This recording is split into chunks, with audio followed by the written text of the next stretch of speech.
Thank you very much. And thanks to all the previous speakers who already highlighted so many different aspects of this relationship, about vulnerability, about the influence of corrupt behavior, and of course, about what we can do about it.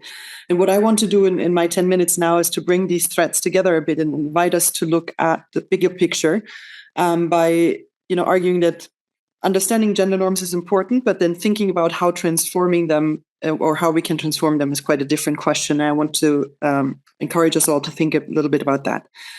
So there's one message that I would like you to take away from my talk is that gender transformative anti-corruption work is not about changing women's behavior. It's also not about changing the behavior of individual men, right? It's really about shifting the norms and power structures that make corruption possible in the first place. And if there's one thing that you take away from what I'm saying, I would like it to be this. So let's unpack this a little bit, right? So what do we actually mean when we talk about, gender transformation? And oftentimes when people hear this, they're just thinking about, oh, yes, yet another technical method, yet another checklist that we have to do, another module we have to add, and something that we can add on to an existing system. But transformation is not an add-on, right? It's really about shifting how we think and understand the problem. And the gender transformative approach starts with a very simple but very powerful assumption that corruption is not gender neutral, and neither are our anti-corruption systems, right? They reflect the same gender norms, the same hierarchies, and the same exclusions that shape society more broadly. So if we want integrity, we have to pay attention to these deeper structures, not only to individual acts. So let me put it differently. Classic anti-corruption approaches often focus on what people do, right? Gender transformative approaches focus more on why they can do it and why others feel unable to challenge it, right? So it's a different way of asking questions. So we ask questions like, who is allowed to challenge authority without being dismissed or punished? Who is socialized to not make a fuss, right? Who is expected to tolerate abuse? Who is considered credible when they speak? Whose silence is just convenient for the system, right? And these questions are very political. And I think especially in our times where we see this backlash against gender, this is even more political and more important, right? Because they reveal whose experiences are treated as legitimate, whose pain is normalized, and whose behavior is excused, right? And I'm sure once you see corruption through this lens, you cannot unsee it, right? Once you're in it, you see it everywhere. As we've heard throughout the session already, norms define what is normal, and corruption thrives in what is normalized. So many of us think of corruption in terms of rules being broken, but really what corruption is very much about norms being followed, right? Norms about loyalty, norms about obedience, norms about masculinity, opportunity, or silence, right?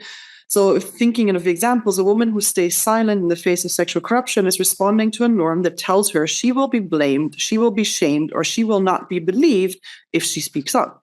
A man who navigates an informal network to get things done is responding to norms that frame these practices as necessary markers of leadership or often even competence, right?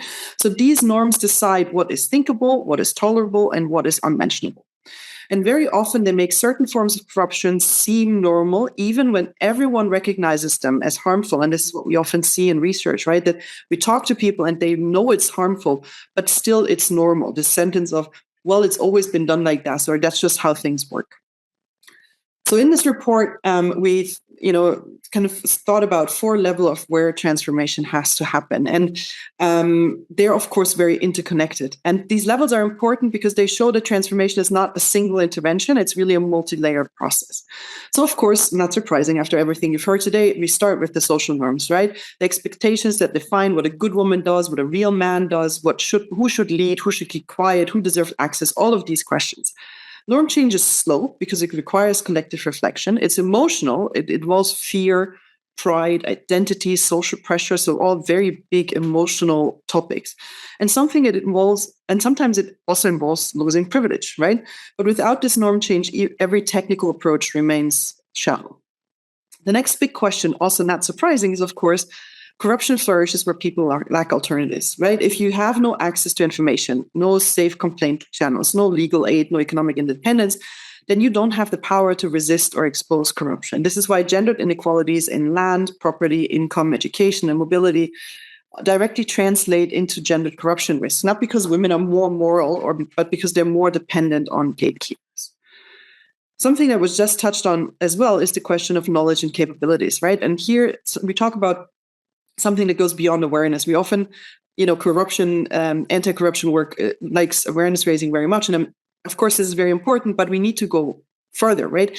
Because awareness tells you that corruption is wrong. Capability then tells you that you have the right, the legitimacy, and the power to challenge corruption, right? This includes political education, understanding rights, building confidence, and cultivating collective strategies rather than just thinking about individual survival mechanisms. And then last but not least, it's about institutions, right? Because they have written and unwritten rules. The written rules may be gender neutral in an ideal case, but the unwritten rules rarely are, right? And this is about what we all know: who gets promoted, who's protected, whose complaints are taken seriously, all these questions. And transformation here at the institutional level means identifying and shifting both the formal and the informal logic that sustain exclusion and impunity, obviously the informal one being much harder to shift. So taken together, these 4 levels show why gender transformative approaches are not a nice addition to anti-corruption work, but they're really at the core of it, right? And without them, we really risk in reinforcing the very inequalities that we're trying to solve. So when we think about this in practice, and we've heard in Paul's presentations there are a lot of interesting examples already, so I don't want to go into too much detail, but it's often about thinking outside of the box, right? It's about being creative. So doing things like visual tools where you draw maps and collective timelines to actually say who is in control, who controls decisions, and where is silence enforced, and using that as an opportunity to open up conversations. There's examples of, groups of men discussing and reflecting on masculinity norms, and seeing that, having these enforced is really something that also reinforces corruption, and seeing that connection, right?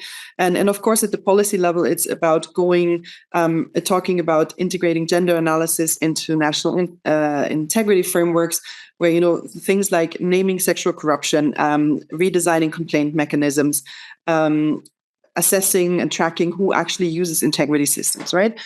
And all these changes strengthen credibility because they finally respond to the lived realities, right? So transformation here happens when we work on norms, resources, empowerment, and institutions together, and not when we address them in isolation. And it's really about this addressing power at the center of our work. We, of course, must acknowledge resistance, especially in current times. This is not new, right? Transformation is never neutral. As I said, it redistributes power, legitimacy, and voice. So I would argue that resistance is not a sign of failure, but it's really a sign that the work is touching something real and it's having an effect, right? This is why we really must treat gender transformative work or gender transformative anti-corruption work, as a political project, not just a technical one, right? So what I really would like you to think about is transformation begins when we stop asking women to adjust and start asking to institutions to change, right? So when we think about this in practice, just kind of very quickly a few points, right? First, it means that gender work and anti-corruption work need to stop sitting in separate silos, right? There are 2 sides in the same challenge, addressing power, legitimacy, and exclusion. It also means that we need to be honest about where our own institutions reproduce norms that protect corrupt practices. It also means that we need to invest in relationships, right, with communities, with norm-setting actors, with men and boys, with women's groups, with LGBTQI actors, and we can expand this, of course, a lot. Norm change is all relational, right? It doesn't happen through directives. It happens through relational exchanges. Fourth, it also means designing accountability tools that reflect the realities of those that are most affected. Think about a reporting mechanism that is unsafe for women. It's not really a reporting mechanism because it's not for everyone. A complaint process that excludes LGBTQ plus people is not a complaint process because it excludes part of the population. And last, and I think this is often hard for all of us, it means being willing to make space for discomfort, because discomfort is often the first sign that norms are being questioned, right? So as we transition into our second set of breakout discussions, I encourage you to carry a few reflections with you when you go in. Think about integrity not only as the absence of corruption, but as the presence of justice, right? Think about gender norms not as this kind of soft tissue that is also there, but as the social structures that organize whose voice counts and whose does not. And think about transformation not as a single intervention, but as everyday work of reshaping how power operates everywhere, in our institutions, in our communities, and in the assumptions we ourselves take for granted. Because ultimately, gender transformative anti-corruption work is about creating systems that reflect the dignity and the rights of everyone. It is not an add-on. It is really the foundation of integrity.